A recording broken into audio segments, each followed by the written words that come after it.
ఎన్నికల ఫలితాలు వచ్చాయి.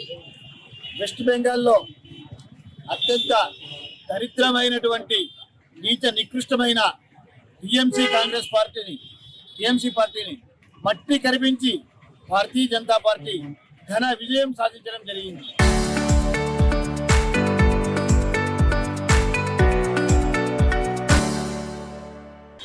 అదేవిధంగా అస్సాంలో కనీ విని ఎరగని ఘన విజయం సాధించడం జరిగింది.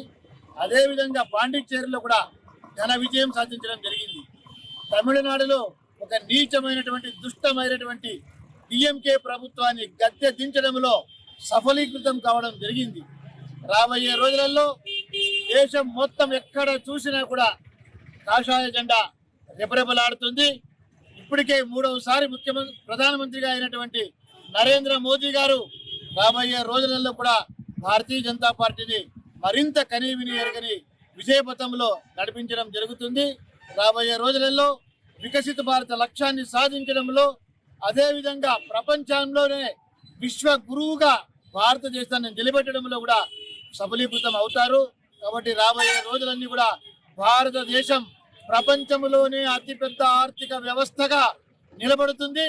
ప్రపంచాన్ని శాసించే రీతిలో భారతదేశాన్ని అభివృద్ధి పథంలో నడుపుతుంది భారతీయ జనతా పార్టీని తెలియజేస్తున్నాం. కాబట్టి ఇందుకు సహకరించినటువంటి ఈ అన్ని రాష్ట్రాల ప్రజలకు కృతజ్ఞతలు తెలుపుతున్నాం.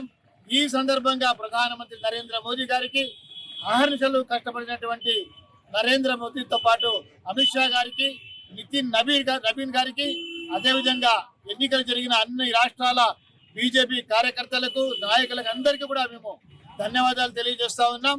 వాళ్ళందరికీ కూడా శుభాకాంక్షలు తెలియజేస్తా ఉన్నాం. రాబోయే రోజులలో అన్ని రోజులు భారతీయ జనతా పార్టీవే. ఆంధ్రప్రదేశ్ రాష్ట్రంలో కూడా బీజేపీ మరింత బలంగా పుంజుకోబోతుంది. రాబోయే ఎన్నికల నాటికి ఒక మరింత బలమైన శక్తిగా భారతీయ జనతా పార్టీ ఎదుగుతుంది. ఎవ్వరి దయా దాక్షిణ్యాలు లేకోకుండా కూడా ఆంధ్రప్రదేశ్ రాష్ట్రంలో తన స్వశక్తిని భారతీయ జనతా పార్టీ పెంపొందించుకుంటుంది. తప్పకుండా భారతీయ జనతా పార్టీ కార్యకర్తలందరూ కూడా ఇదే ధ్యేయంతో, ఇదే ఉత్సాహంతో ముందుకు వెళ్ళాలని మరొకసారి కోరుకుంటూ మరొకసారి అందరికీ ధన్యవాదాలు తెలియజేస్తా ఉన్నాం.